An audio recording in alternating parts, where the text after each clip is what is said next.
100,000 subscribers. I don't even, real talk, I don't even know how to, one, say thank you, and two, picture that many people. In a stadium. Yeah, I was just about to say that the only way I can really picture it is thinking about that many people in a stadium. So we don't want to make this one big soppy video, but we do genuinely want to say thank you for being a subscriber, thank you for following us, thank you for the comments, the likes, the shares, the everything. And so to celebrate, we've got some beer. Kind of seems fitting. It seems typical. This is what happens, you send Danger out, he's like, I'll grab some beers for the video. And he comes back with this. Okay, we're gonna do a Q&A. We've done Q&As before, and we did ask on Instagram for questions to come through, and we were like, give us interesting ones. So we've picked out some quirky ones, eh? Yeah, there's some good questions in there. And then also at the end, we've got a bit of a treat. This whole video is supposed to be like a positive thing, but we also wanted to share like the realities of being on YouTube. So there's some negative stuff at the end that is quite funny. I think it's going to be hilarious. There's some that I haven't read to Stacey yet as well. I These you don't even know about. Oh, these are mean comments we're talking about, by the way. There's lots of swearing. We actually got to 100k a few days ago. We were asleep. Yeah, we were. But we celebrated it in a very dangerous, Stacey way. It's a very fitting way. In fact, one of the questions was, is beer and pizza still your go-to food? So we'll just quickly show you, if you don't follow us on Instagram, this is what we did in our stories to sort of celebrate getting there anyway. Delivery. This is the biggest pizza I've ever seen. So we got our big ass pizza to finally celebrate. After an enormous amount of time, finally making it to 100,000 subs. Finally! Thank you so much to everyone that follows us on Instagram and on YouTube, obviously. We really, really appreciate it. It takes a hell of a lot of work that people probably don't normally see, so we're going to eat this pizza and celebrate the best way that we know how. Ooh, thank one you. For you. Classy. Keep it classy. Cheers. And cheers to you guys as well. Do you ever go back and watch your old videos to see how far you've come? Nope. Definitely not. Nope. It's so awkward and embarrassing. I mean, everyone, you've got to start somewhere, but That's true. it is painful. I feel like I'm on mute the entire time. And the other thing is the music from an editing perspective. It's like we're just having a conversation and then that ends and then it's like B-roll and it's like... It's very like, I'm here, now I'm going here, B-roll. Yeah. Loud music. Segments just very obvious, clear, like not fun to watch whatsoever. Don't go back and watch them, please. We beg you. How do you stay fit while traveling? I feel like this question is probably more directed at Danger than it is at me. And the question before this prompted us to go back and actually watch some of the horrendous old vlogs, the dreaded old vlogs. Oh my god. Oh! We're back into the music. B-roll now. It's B-roll. And you look quite different. I didn't know that. I didn't actually know this I didn't realise either. Yeah, until we went back and we watched them. I'm like the reverse of a before and after photo. So the good. before was something like this. In fact, exactly like this, because this is quite literally me 2 years ago. And the now was more like this. So it's just not really possible to stay looking like I did before. Basically, I don't want to make this a big fitness spiel, but I train a lot less, obviously, because we travel, and we just focus on nutrition first, because we can control that when we're not filming and drinking beer. So high protein, medium-ish carbs, relatively low fats. But we don't take it doesn't like rule our lives. We try and be smart where we can. Yeah. Was there ever a point when you just thought, fuck this, let's go home? We had to actually think about the answer to this question, and there was one moment that popped up for us both, and that was when we were in Chiang Mai at Christmas time in 2017, it must have been. And we hadn't planned ahead. We were in Taiwan, then we flew to Thailand, we were looking for an apartment, and it was just a really lonely time. Yeah, Christmas. We hadn't quite found our feet with what we were doing. Yeah, we were still making money online as we do now, but we weren't really. So we're doing the videos. Well, they were doing well actually, because we had been to the Philippines, which is a country that just spikes So some people just go and spend heaps of time there because they know the videos will do well. We're not like that. So then we left, everything dropped, flights were expensive, we were lonely, and we're just in this apartment, a tiny one, and it was Christmas Day and stuff, and we were just like... It was a real kind of like sobering moment for the two of us, and we just went, you know what, from now on, it's a rule that we go home and we spend time at Christmas with our families and friends, and that's some time for us. It's something good to look forward to as well. And it's an awesome time of year in New Zealand where it's sunny, everyone's got time off, people are in like good spirits and stuff. Which reminds me, we do need to film videos this year from New Zealand. We will. We promise. We will this time. Do you have an exit strategy, and are you saving and investing for retirement? It's a very sensible question. Yes. So there are two sides to the story. My side is that I went to university, I studied advertising, and I am now a graphic designer. And before we left New Zealand, I went freelance, and I still am a graphic designer today. I still have clients in New Zealand, so I sort of... You don't need an exit. That is your business. I mean, that's my business, and I can continue to do that. Everywhere, anywhere. Exactly. Always. So, and I think people forget that travel is not as expensive as what it seems. So that's why we share these cost of living videos, because it's not as pricey.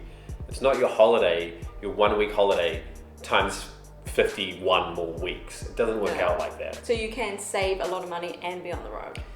My story is a little bit different. I didn't go to university. I was a lost 18-year-old. Started in advertising as well. Worked my way up into like a relatively senior level quite quickly. Somewhere I matured in there and became quite successful, and I bought a house when I was 22, and we still own that house, and that is our investment, that is our savings, it's rented out, it's completely managed, obviously covers itself. What's in your fridge right now? I love this question, it is so random. Let's go show. I need to go to the supermarket, so it's not very exciting in here. I don't think I even really need to talk through anything. Just looking pretty bare. We've got leftovers. We have been cooking a lot. Yeah.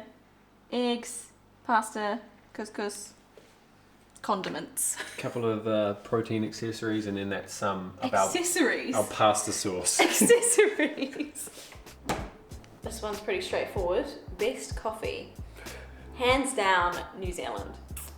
There's no competition. I'm sorry. Depends on the type of coffee. If There's you're talking, no competition. if you're talking flat white, yes, New Zealand nails it. Vietnam gets bonus points for sure for its like Vietnamese coffee with the condensed milk that tastes like hot caramel. That is heavenly. And Greece, iced coffee, the Fredos. So I think there's 3 places that hold. But both of those two are very sweet. If you're just talking about normal everyday coffee, New Zealand gets New Zealand. You spend 24/7 together, I'm assuming. So do you fight, and about what? I know you're waiting for me to talk. Any male watching this is like, Dane, keep your mouth shut. Let her talk first. We do spend a lot of time together, and I have to say, we didn't used to like bicker as much as we do now. But that's because we're together literally all the time. And travel is stressful. It is, it's so stressful.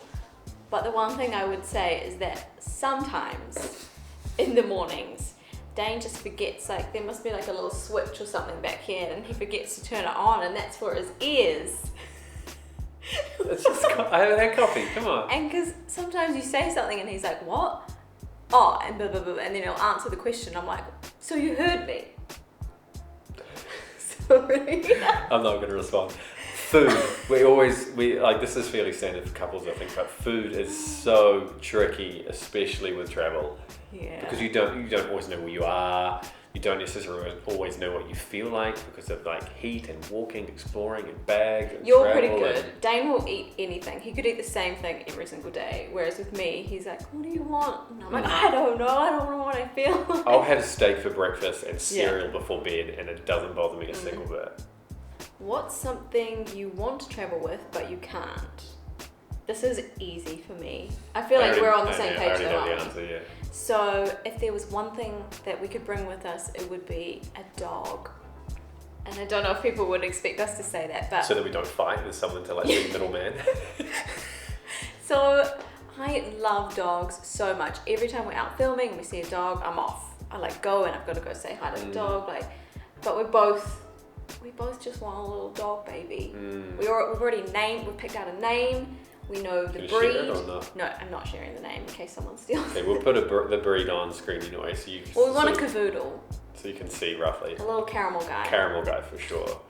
Yeah, I'm not even going to change that answer or say anything different. I think that would be really sweet to have. What do you look for when you are booking accommodation?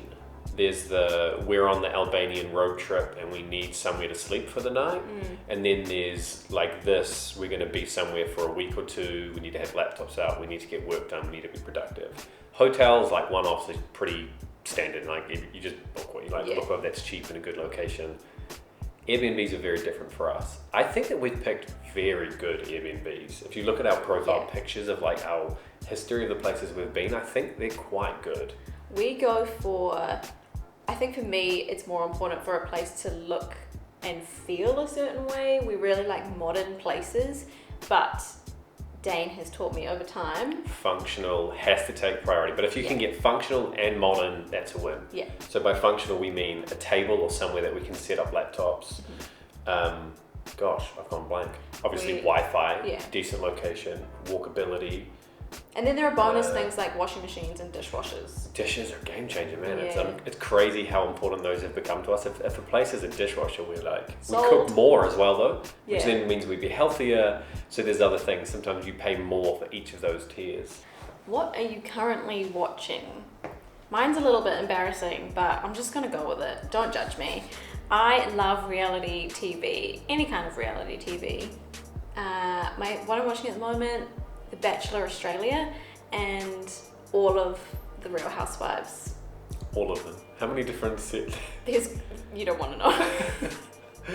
I'm very slow to the party, and I finally sat down to watch season 8 of Game of Thrones and really enjoying it. I've watched the first 3 back to back, and I'm saving the next 3 probably for tonight. Now that we're in a good place and we're sort of ahead on it, editing and everything, that I can actually have some time to watch it. Something that I didn't think I'd ever be into, but I am, which Dane got me into, was Formula One. Oh yeah. Yeah, the Drive to Survive series got both of us really into it, and I absolutely love it now. I make sure that I'm available where I can to watch as much as possible. And then the Rugby World Cup is just around the corner as well, so sport, those two, like... So I won't see him for a long time. Set time aside. How many hours go into each vlog? Ooh, I don't know if you'd want to work out how many hours it takes to get to 100,000 subscribers. A lot. I'm going to do some math on that. Give me a second. I'm a bit of a spreadsheet nerd. Okay, I've gone a bit nerdy on this. I've done a spreadsheet. I've based on 1, 2, 3, 4, 5, 6, 7 different elements that go into making up one vlog. And I estimate it takes about 15 hours in total. That's not just editing, but that's filming, planning, uploading, tags, thumbnails, and all of that stuff. The scary thing is if you work out 15 hours per video, and that we have now done 317 videos, that's 4,755 hours worth of time spent. And when you work that all back out to about a 6-hour active working day-ish, it's essentially 2 years straight to get to 100K, which is exactly where we are. So I think that means that my math worked. Surely, is that what that says? Also, that says, wow, what are we doing with our life? That's a lot of time. But it's very true. We literally spend a good portion, or maybe more so me with the editing, but a good portion of every single day working on a video in one way or another. It sort of feels like we're being told off at the exact same time as being asked the question, but how often do you utterly switch off and do no work? Cameras and laptops off in capitals. For us, our downtime is like watching shows, I guess, but that's laptops and that's phones still. Yeah, but if you think about it, the 9 to 5 is Monday to Friday, and Saturday and Sunday you just, like, we people that don't do what we do just blank, and that is your set allocated time off. We pretty much work every single day without fail. Yeah, we don't have weekends. So we work when we feel productive, and we take time to ourselves when we're not feeling as productive. Yeah, I think that's probably the best way. So how often do we do that? Honestly, not enough. When it's your own businesses and stuff that you're passionate about as well, downtime, focusing on that doesn't feel like work. Yeah, that's a good point. Like if our boss said to us at 9 p.m. at night in the past, hey, we know you've just finished dinner, but can you just come and do another hour? No thanks. I Yeah. quit. That's what I'd say. So that's about as many questions as I think we've probably got time to squeeze into this video. But I think it's going to be interesting to talk about the other side of the positive comments, which is probably from you guys, so thank you for leaving nice comments, but there is another side to it.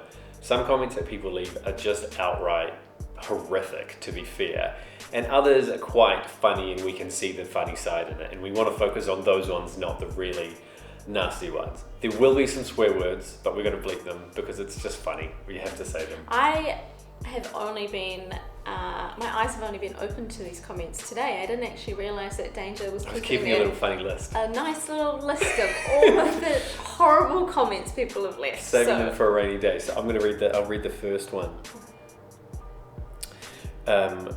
Boring, dumb, and not very informative. ... Lovely lady. What is she doing with you? Kind of agree with that. Half of that anyway. This one's my favourite one. I'm assuming this is about me. Your eyes look like Mike Tyson. What is that about? Why? This person, I'm just, I don't know. Spend less time in the bars, cafes, and gyms. Start feeding your brains. Oh, and quit it with the tattoos. If you knew what Danger's tattoo is about, you'd feel really, really bad about saying that. The sort of person that leaves a comment like that doesn't give a shit about what we think, so I don't think that matters. But honestly, welcome to the 21st, my friend. Oh no, this is my one to read. Who let these two cocksuckers in Krakow?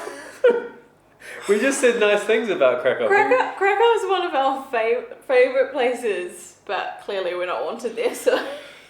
Oh, that's funny.